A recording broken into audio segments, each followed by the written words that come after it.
તકલીફ પડી રહી છે, આજે ભેગા થયા છો, શું વિશે?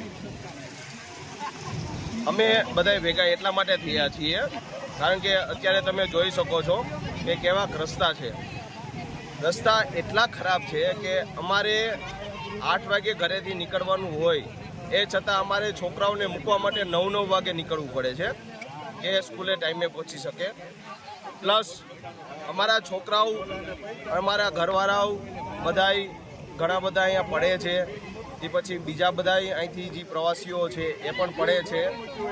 અને કહેવાનો મતલબ પ્રશાસનને એ છે કે જલ્દી ને જલ્દી આ રસ્તા રિપેરિંગ કરાવો.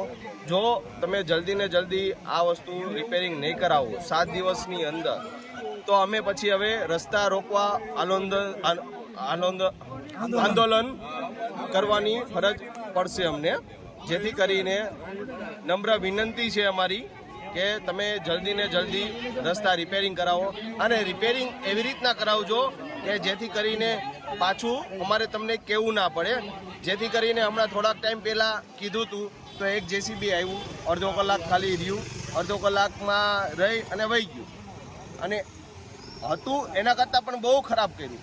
સામે તમે જોઈ શકો છો કીચડ એકદમ કરી નાખ્યું છે, જ્યાં બાઇક જાય તો સીધું સ્લીપ જ ખાય. એટલે જેથી કરીને પ્રશાસનને એવી નિવેદન છે કે તમે જલ્દી ને જલ્દી રસ્તા રિપેરિંગ કરાવો.